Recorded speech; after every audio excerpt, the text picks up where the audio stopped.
It's unlike any other tournament that I've pulled at. I think that's why, I mean, I feel blessed to be able to be on this card because, I mean, and I hope everybody gets the chance to be on it at some point. It sucks to lose or get your ass kicked on it because then, it's in front of everybody and or whatever, but, it's I mean, yeah, the atmosphere is electric, man. It's All right. Hey, everyone. Thank you for joining us again tonight for the 2026 Montana Armbender Series.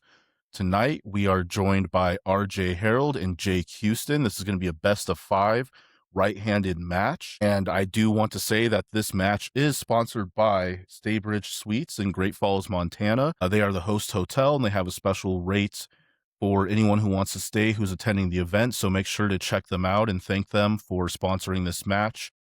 Because it's only because of great sponsors like them that we are able to have such high quality, high level matches. So starting with you, Jake, if you can tell everyone where you're from, how long you've been arm wrestling for, and what makes this match so important to you.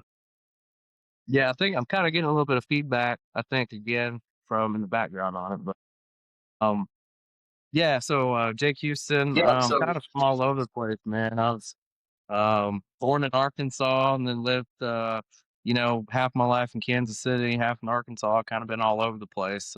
Started arm wrestling in Kansas City, in, like, probably 2015, I think, and then was there for several years, training with the guys in Cycle Arm Sports there, and then, probably about the last 6 years or, so I've been up in North Dakota and, training with, the North Dakota guys there in Bismarck, and, yeah, so just as far as the match goes, man, every match, I look forward to every match, and I'm excited about this one. I know the winner gets to take on the winner of Alexander and Cody. So that makes it important, because then it'll be for the all natural title. So obviously that's important. Yeah, so I'm excited about it, man. Look forward to pulling RJ. I know he's tough, up and coming, guy. So definitely respect to him and just thankful, the sponsors for sponsoring the event and just happy again to be a part of it, man. It's an awesome event. It's one of the best that there is to attend, and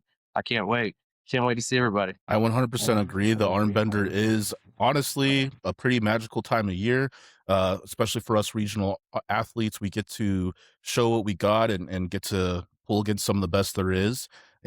RJ, I just want to bring the question over to you.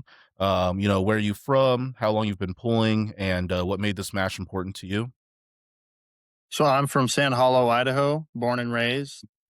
3 years now, just about, I've been pulling, and then I've took a couple losses recently, so that does make this important to me, and I taking lessons from losses I feel like is important. I wanna show what I can do and what I have improved on. Absolutely. Taking losses, unfortunately, is a necessary part of this game for sure. I can attest to that. I've taken a lot or two, recently, and I'm sure Jake has taken many in the past as well.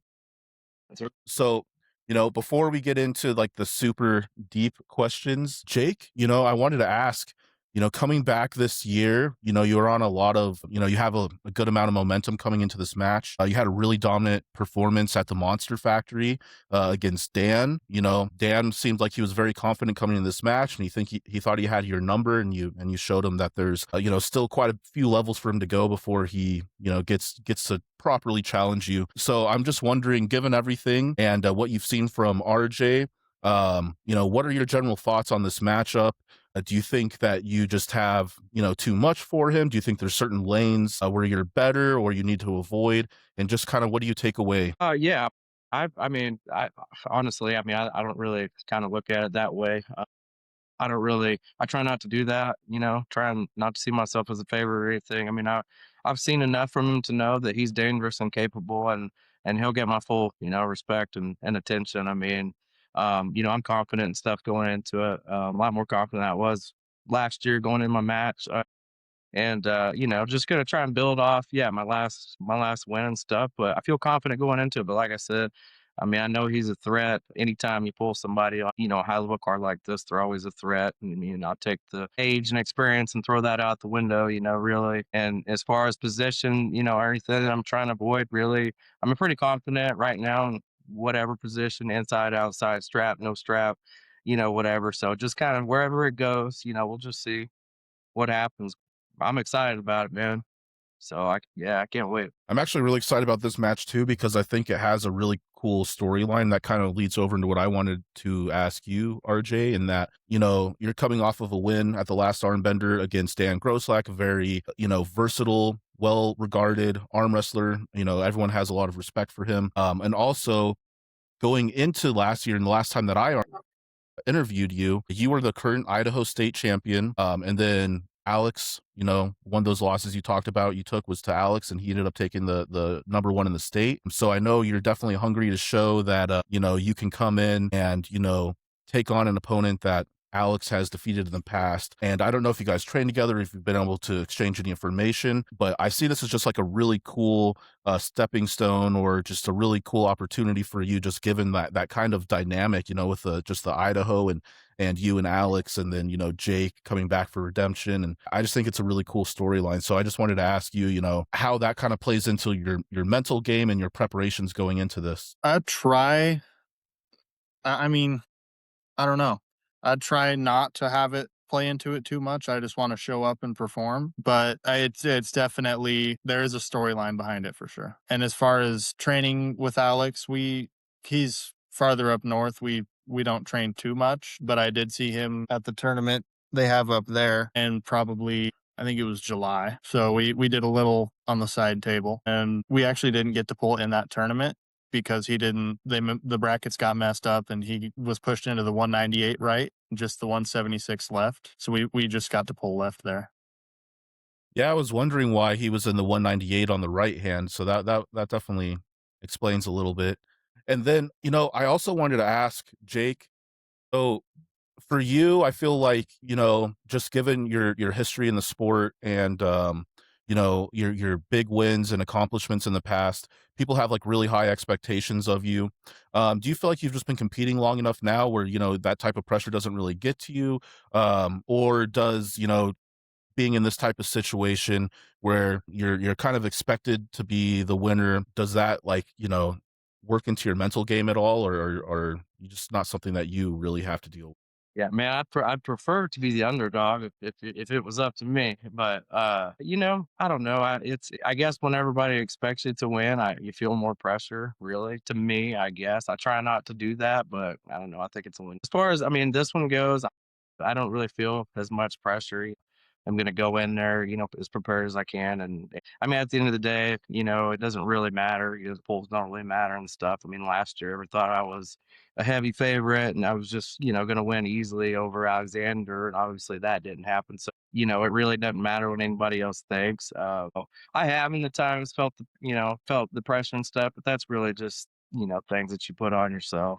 So I'm trying not to really put too much pressure on myself going into this, and being comfortable just with where I'm at and confident, in my training and stuff. So not really. I don't really feel any pressure for this match. Yeah, that's definitely good to hear. And again, I think it's kind of just a testament to just how long you've been competing. You know that there's always going to be ups and downs. People have their good days and their bad days, and there's not really too much you can do about it. But RJ, one of the things when we spoke last year, you were really confident in was your hand. And basically everything you told me in the interview before the armbender that you were going to do in the match with Dan, you totally accomplished, had complete control and dominance. Do you feel like that's a advantage that you're going to take into this match too? Are you feeling confident that you're going to have the hand advantage here? Structurally, I do think so. But I've had to refine some things and just taking lessons to where I am very confident in it. But I have to show up and see how it does. Yeah, and Jake, I think that RJ in his hand is definitely like a serious deal, much like Alex. You cannot underestimate the hand. And one thing that you're really known for is your speed. And one thing that I find, at least with my personal arm wrestling, and this might be different because you're significantly more experienced than I am. But when someone has your opponent has a dominant hand, it's really hard to express your speed because they just have a little bit more in the setup than you want, and you can't just get that initial kind of like twitch, that movement. But again, you're also known for really just being able to take away people's power in the setup. So is that something at all that you're worried about, or are you just pretty confident that you can get in there and maybe get a flash in? Man, but I mean, you said it. You said it for sure, yeah, for sure. Someone with a strong hand, and wrist. I mean, it can potentially slow your speed down a little bit. I think it just depends. I think it just depends what I feel and things. I mean, I think I've been known as a real fast, got the capability to flash people, but I don't think that that's where I'm at my best, really. That's just sometimes if I feel it, I'll go for it, but I don't think that that's, like I said, my actual strength. I actually think I'm a better slow puller than I am, off the go. And I think that people that would train with me and stuff would attest to that too. But that's just sometimes you don't get to see it, a lot of the time. So I think people just kind of have that in their mind, too. But yeah, I mean, it just kind of depends, man. It just kind of depends what I feel, and then that's how I react and go for it. I like having different options to be able to hit the pin if I want, or hit the position. It just kind of depends, like I said, what I'm feeling on the setup and everything. Yeah, I think we'll just have to see, what happens. 100%. And RJ, one thing I think we saw with some of your matches in the past, especially with, and again, I met him earlier this or last year at Armsgeddon, but you had the match with is it Fion or is it Believe it's pronounced Finn, but it's Finn? spelled Theon, yeah. So he's another very fast arm wrestler. His setup and his initial hit is, pretty speedy. You did a really good job of, being able to get the stops and absorbing that initial hit. And I know he goes through a much different lane than you're probably going to feel with Jake. But do you think that you've kind of that helped you to get some confidence or to learn better how to, kind of like stuff that more center table? Because I felt like if you got those stuffs a little bit sooner, then that would have been a little bit more dominant in your direction for sure. So yeah, just going along with that, do you think that gave you a really good, not again, like I said, the lanes are different between him and Jake for sure, much different. I agree. But in terms of like that initial speed, and I think you got to show that for sure. I might do the exact same lane though, so just have to see. I got something for that now. Yeah. All right, all right. But I think part of that match was the speed, and that is something I knew or I've known I've had to work on, especially with this match coming up with Jake. But a lot of that I do believe is a focus and a timing thing. And then as for the technical part, obviously Jake's more outside sideways versus press sideways. So there's a different technical approach there, but if he does have the two options, then I'll have to do different things, it's different areas. Yeah, I'd say so. And I think it's good to definitely have more than one lane prepared for, especially in a super match format when you have, multiple attempts at the same opponent. It's not always a smart idea just to assume that you can do the same thing just harder and it's going to work. So having multiple lanes prepared and ready to go is definitely the best bet. And, Jake, I was going to say, in the past, like I know we've seen a lot of pull in different lanes, and people will definitely primarily, like RJ said, consider you as like a kind of like an outside side pressure type guy. A little bit more sweeping than like a Travis Bajan style, but essentially kind of pronation based side pressure for sure. But do you feel good if the match stops and you have to go inside or fight a protracted outside war that you're feeling good and healthy and capable to take an extended match? Yeah, yeah, for sure. I mean, I feel good inside, really. I do. I think it just depends on how people pull me, really. And what I think and how I feel. But I'm totally fine going inside. And I guess, and also it depends on what round it is too, if I want to be in a grinder or not, so, but, I'm pretty comfortable, wherever. I try and win as efficiently as possible, if possible, so, but yeah, I'm kind of, I like to think I'm prepared for whatever. I mean, we'll see. Time will tell. I guess if I get put into a position that I'm uncomfortable with, I guess if I got to dig out of it, or we'll just kind of have to see. Yeah, and then I also had a little bit of a kind of targeted question for you, Jake, as well. Is that recently, or not super recently, but you did make a big move across the country. How has moving away from the North Dakota team affected your training? Has it been, a negative? Has it been a positive, or is it just kind of like, you're still able to do the same stuff? It's just a different group of guys. Yeah, so, that's a good question.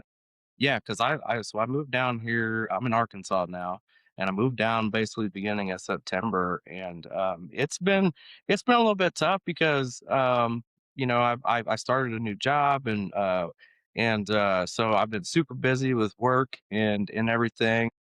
I was able to take a trip up there to North Dakota once and get in some table time with the guys right before my match with Dan, and then I've got some guys down here in Arkansas. I got Corey West that lives in the same town as me here in Arkansas, so I've been able to do a little bit of table time with him, and then I went up to Kansas City for an event about what was it, a month ago or so, and actually got some table time in with my old team there. Other than that, I really haven't had as much table time, and I've been busy, so I've just been trying to get it in where I can. And then also, I got really sick for probably like almost 2 weeks, and like I said, that's why we had to wait to do this. I didn't have a voice for basically a week and a half, and I was kind of in bed pretty much the whole time. So yeah, it's definitely had its challenges. I've tried to keep training as much as I can in the gym, but I have been limited on table time. So, but that's just kind of making the best of it. And I hope to get in a little bit still before the match, and then, but mainly my main focus is just being healthy as much as possible and for the match, and not just like injuring myself, or as far as my health goes as well overall. So that's kind of just my main focus right now, with this point being you know 3 weeks out or whatever it is. So yeah. I totally get that. The more time I spend in this sport, the more of a believer I am that this is the key to this sport, is just staying healthy and being consistent. Like, maybe not every week is going to be a 10 out of 10 for training, but if you're consistent and you don't get injured and you stay healthy, you're going to keep climbing. But I do want to pivot away from the match a little bit and kind of talk about the armbender in general. And this is both of you guys. You're coming back now for your multiple appearances at the Armbender. And starting with you, RJ, I'm just wondering, compared to other events that you've been to, and just your experience so far in arm wrestling, like, how does the Armbender differ from other places you've been? And what are some aspects you like about it? And if there's anything that you would change, what would it be? Well, firstly, it's by far the best atmosphere like I've ever arm wrestled in. All the tournaments I've been to don't the energy is just so much more. Like, you're all compacted in, it's loud. It's a pretty cool stage. As far as improvement, I would have to think about it. No, I totally get that. And one thing I bet, Jake definitely knows, because he's been around the block so many times, is I would say 9 out of 10 arm wrestling events are just dead quiet. They don't even play music. And, like, for me, it's hard. Like, I wish every tournament and every super match had music playing in the background, because when it's all dead quiet like that, I don't know. I don't perform as well when there's like just energy to feed off of, and music, and the crowd is loud. And so that is one aspect I think that makes the Armbender such a cool place and so unique, is that you can really feed off of everything there, because it's just all feels, just electrifying, really, to put it lightly. But anyway, yeah, same question over to you, Jake. Yeah, man, it's absolutely awesome, man. It's electric, the walkout music, the venue itself with like RJ said, the crowd and everybody, jammed in, and everybody in the sponsors are up close throwing money and stuff. And so, I mean, it's definitely, I mean, yeah, I would say it's unlike any other tournament that I've pulled out. But I think that's why, I mean, I feel blessed to be able to be on this card, because I mean, and I hope everybody gets the chance to be on it at some point. I mean, you get ever, it sucks to lose or get your ass kicked on it, because then it's in front of everybody and or whatever. And then, but it's, I mean, yeah, the atmosphere is electric, man. It's definitely top notch, and the sponsors and just do such a good job, and helping putting this thing together, and Josh does an amazing job, and just everybody involved with it. It's really well ran. I mean, the reffing's good. Yeah, so as far as improving, man, I don't know, other than the fact that they got my rock walkout song wrong last year, and I would say they can improve on that. hopefully they don't do that this year because it kind of threw me off a minute. I'm not making excuses for losing the match or anything, but hopefully they fix that. Other than that, I can't really say I have any complaints. I understand that perfectly. That actually happened to me once last year. I'll admit too, like, it's not a big deal, but it kind of is. Like it does, it just throws you off and it kind of gets you out of your mental because you're expecting something and you're kind of in your mental preparation. And then when Yeah. you hear something that's like way off, then it just kind of pulls you out of that space a little bit. Well, they came out, because the camera was like right on you when it's like a 5 second delay. And then they start playing this other song. I'm like, what? This is my song. And then I got to play it on cool and stuff, because it's like, I don't want to look like a dick and just be like, this is not my song. So I just kind of went with it. But I talked to the DJ afterward. I was like, yeah, that wasn't my song. But so other than that, nah, man, I don't know what you can improve, really. I mean, hey, just throw more money out there. That's it, I guess. Yeah, that is another cool aspect of the arm benders. It's probably one of the few places where you can go and put your elbow on the table and maybe walk out of there with more than what it cost you to get there and leave. So that's a really, really cool aspect because that's actually pretty rare in arm wrestling, even amongst the big productions. Like a lot of people don't know this, but some of those big productions out there, you're paying your way there. And there's nothing. You're basically you're arm wrestling for just the exposure. And while I think the arm bender is a great event and it would definitely be where I would still go just for the exposure myself and how great of a production it is, but just knowing that the sponsors are so great, like it makes like the aspect of that pro being tacked on to the pro arm wrestler feel more real, and feel very good. So I'm really thankful that Josh has been so good at nailing down and getting sponsors, not just for the event, but for every single match. Like that's unheard of. Like I don't think any other production, none in the world, has a sponsor for every single individual match. Like that's insane.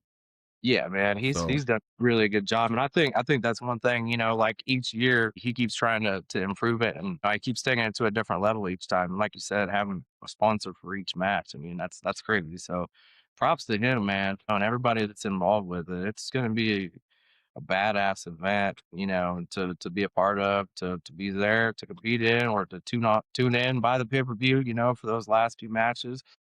I mean, it's gonna be top notch for sure. yeah, I'm really excited with the pay-per-view aspect too, because I feel like this is aspirational. It's like come in, win my match, get that next level up. Because again, whichever one of you guys win this match, your next match at the Armbender could very well be on a pay-per-view. And I think that's an amazing thing to add to, any resume. And one of the questions that I usually ask, which this kind of pivots into is, say you get the win here, who's your, but I mean, we kind of know who your next opponent is going to be, mattering on if you get the win, it'll either be Cody Wood or Alex Grote. But so I kind of want to ask a little bit of a different question, and I've been asking some of the last couple groups I've had on here, and we've gotten some really cool answers. Starting with you, Jake, is there a match on this card that you're like, other than your own, obviously, that you're most excited for and you're most pumped up to watch? Yeah, I mean, obviously, my North Dakota guys, let's see, we have 4 matches. We have 4 matches there because we got me, we got Ian Johnson, we got Nathan Johnson, and we got Clifton Erickson. So obviously, I'm excited for all those matches. But other than that, yeah, I mean, it'd be Alexander, Grote, and Cody Wood to me, just because, I want to see, I'm just really interested in the match to see how that goes. I know Cody, has, all the hype and everything, and stuff. But I believe in Alexander as well, man. And I'm a fan of his, so obviously, so I just hope it's a really good match, Yeah, and I hope it's not one sided one way or the other, And yeah, I mean, so I would say that one's probably the most for me for obvious reasons, but. I hope all the indie guys show up and make a good, showing for everybody. But really, man, all the matches are going to be awesome. I'm just excited to be there and be a part of it. And so, yeah, I'm looking forward to all of them. oh yeah, yeah. I think like when you sit down and you look at the match list, like the momentum that builds as the competition goes along is actually pretty nuts, and it's just like it's truly a moment where I don't think I'm going to be drinking any beer because I'm not going to want to get up and leave at any point Right. and have to go to the bathroom because yeah, it's every single match is exciting, and I think it just builds and builds and Right. builds. But same question over to you, RJ. Is there a match on this card other than your own that you're most excited for? The most is Cody and Alex. And it's also because winner of us pulls winner of that match for one, but also Alex is an Idaho guy. But other than that match, I would say Jordan and Clifton. Yeah, Yeah. that's a match that I really like to talk about because I have a lot of belief in Clifton. And, I feel like some people think that I'm hating on Jordan still because I picked, Logan and Clifton to win in my predictions. But, really, it's nothing to take away from Jordan. I really look up to Jordan. He's been a top guy since I've been in arm wrestling, and I studied many of his matches to try to learn. It's just, I think this is Clifton's time to shine. I think his win on Victor earlier and just everything, like, I don't think there's anyone probably putting more effort into being the best arm wrestler they can be than Clifton. So I just really have a lot of belief in him. And honestly, I just think Logan's a monster. And I think if you're not a super heavyweight, you're not going to beat him. So, or like a East versus West level type opponent. Like, he's just so strong. It's ridiculous. But yeah, I did want to ask you guys about the Cody Wood and Alex match. Starting with you, RJ, I just want to get your general thoughts on like the stylistic, how they match up stylistically. And what do you think the keys are for each of them to make sure that, they get the win essentially? I think it's going to come down to just how much hand control. I mean, most arm wrestling is, but if it's close to 50-50, I think it's Cody's. If Alex has a little bit more, I think he's in. I think that's a good assessment because I think it's hard, as crazy as Alex's lifts are and how fast he's progressing. I think it's hard to believe that at this point he's got more arm than Cody, who's a seasoned veteran and been in there. So yeah, I would definitely agree that, Alex needs to show that he has a little bit more hand dominance in order to be able to get into this match. And what do you think, Jake? Yeah, I mean, obviously, I think, you know, Alex is going to have to deal with Cody's explosivity first and foremost and try not to get flashed, which, I mean, I could see that happening, a round or first round maybe or so. But I also think, Cody's going to have to deal with his height, too, with his, and his ability to, post up, use his height real well. And, I think he'll definitely have the leverage on Cody. I think it's just a matter of the setup and really off the go. I mean, and how much, Alexander can take of his hand and maintain. But I mean, I can certainly see a way for both to win. I can certainly see a lane. I know once again, no one's giving Alex a chance. I don't believe that, but because I believe in him. I mean, I know Cody said nobody's beating him. You know, unless you're top 10, 198 and under. I mean, we'll see. I mean, he may be right, but like I said, I just hope that it's a great match. I hope it's not a real one-sided thing, but also, you know, I if Alexander can be in the match too, I think over the rounds, I think the more the rounds go, I actually think it favors Alexander.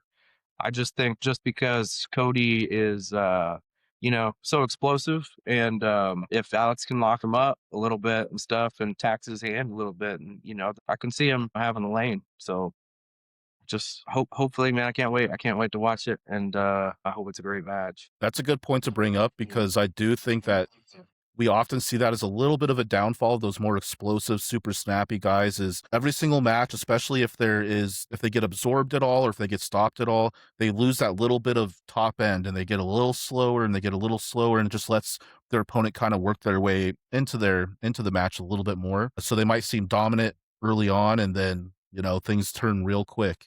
Like we kind of saw with the Moronto match. So, I And I think, think also too, like, yeah, I think also too, yeah, go ahead.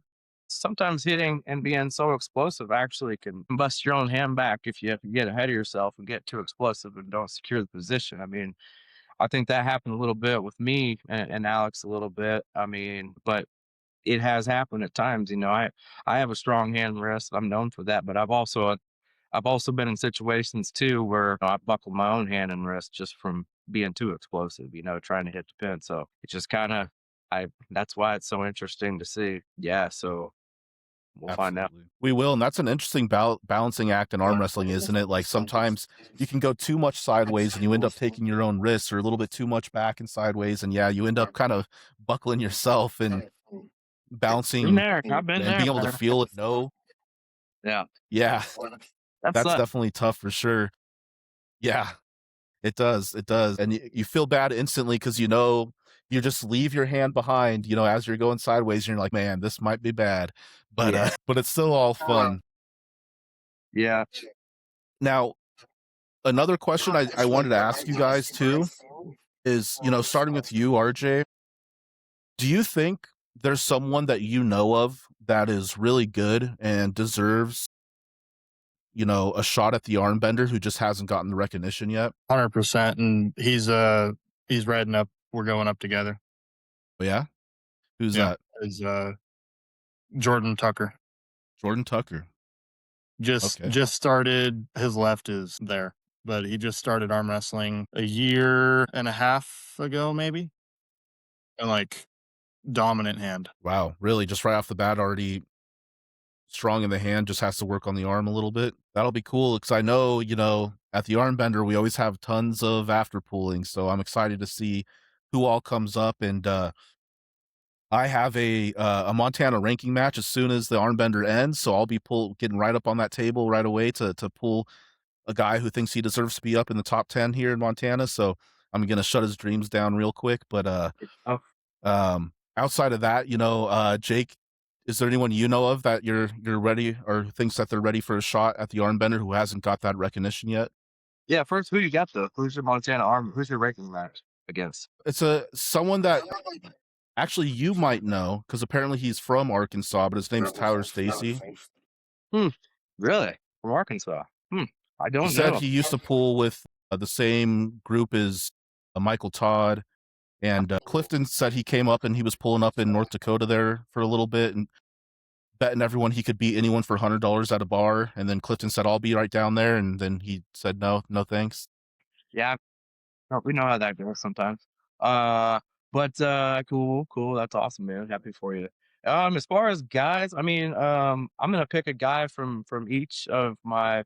I would say, Devin 40 is the lightweight guy that's up and coming. In North Dakota, trains with those guys. He's 154 guy, and he's getting better and better. I mean, well, hopefully, maybe we can get him a match next year on the armbender. Other than that, my guy Cody Vanderwood, that's in Eudora, Kansas, that trains with the Psych Orange Sports guys. I talked to him a little bit whenever I was there a few weeks ago about potentially getting him to be on the Montana Armbender. He's a guy that's been putting in work for a while, and I think he would deserve a match too on that, and that'd be pretty cool to see. So yeah, I would say those two guys. I mean, as far as my experience, who I've pulled with and trained with and stuff, yeah, I'll go with those. One from each of the two groups that I've trained with. I would like to see. That'd be cool. Yeah, I've actually heard a lot of good stuff about that Devin, and I'm excited to see him pull. And maybe if Luke Cody continues his undefeated streak, winning a match at every single armbender so far, There we go. then he's going to need a challenger, and maybe Devin's the guy. Yeah, man, for sure. And also, So, but man, I don't know. Tim's going to give him a hard fight. yeah, yeah, we'll see, man. I think that's the first match, eh? Aren't they opening it up? Is that right? First match? They are opening it up. Yep, Okay. Cool, cool. first match of the night. That'll be a fun one for sure. Good way to start things off. And then, the last thing I wanted to ask before we get into closing statements is, do you guys have like any, controversial picks or like upsets that you think are going to happen, whether for personal bias or just because you have, a high belief in whoever the competitor is? And we'll start with you, RJ. You know what?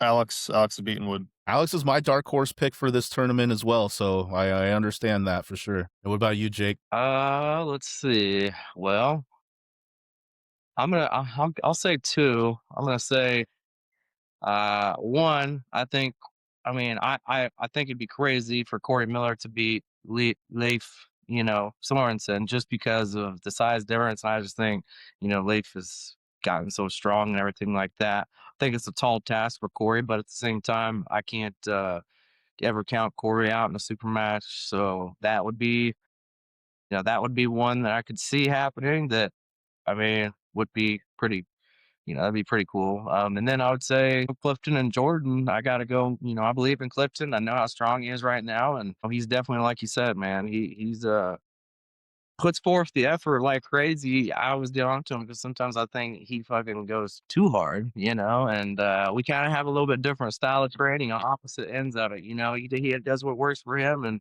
I do what works for me, and we kind of approach it in two different ways, but it's working for him. And I've seen some of the things he's doing and things recently, and he looks to be super strong, and it sounds like so. I think that would be another one. So, and that'd be pretty cool. Yeah, I actually love that you bring up the Corey and Leif match because that's the hardest match for me to predict.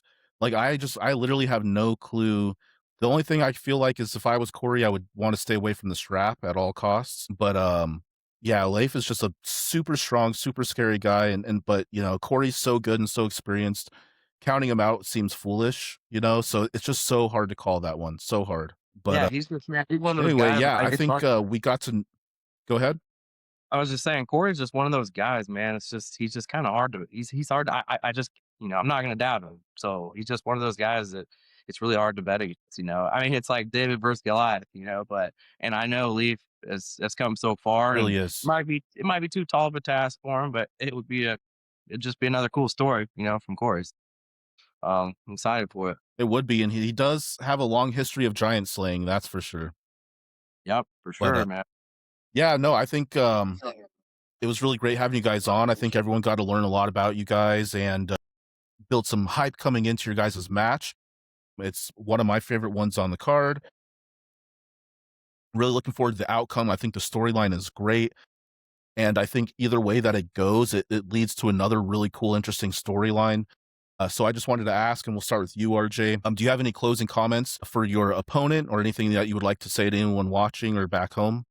Just shout out to all my people. Love it, love it. Nice and simple. Keep it easy and put it all on the table. Jake, any closing comments for your opponent and anything you'd like to say to the viewers or anyone watching back home? Yeah, just looking forward to it, man. Looking forward to gripping up and going at it, and it's gonna be awesome. And much respect and everything. And we'll see who's the better man that day. And just I want to say, if anybody, as many people we can get to watch the pay per view as possible, I mean that would be great. We really need to build this event up even more to make it bigger and bigger each year. It's a phenomenal event. The atmosphere. I wish everybody could be there in person, but unfortunately that's not possible. But so yeah, just everybody tune in. And then also, Andrew, I want to tell you, I've watched some of your stuff, man, and I love your insights and everything. I love your podcast and stuff, man. You get a great take on everything. It seems like you really understand and got a good grasp on things. And so I really enjoy your channel as well. So, and just thanks for having us. I appreciate that a lot. It means a lot to hear. This has definitely been a humbling and more difficult journey than I expected. But so it's definitely nice to hear that, and I do want to say thank you as well to you guys for coming on and spending some of your time here with me. I want to say thank you to Josh for putting in all the work he's doing to put this event together, get all the sponsors for the match. And of course, thank you to the sponsors because once again, it's only because of them that this event and any event like it is even possible.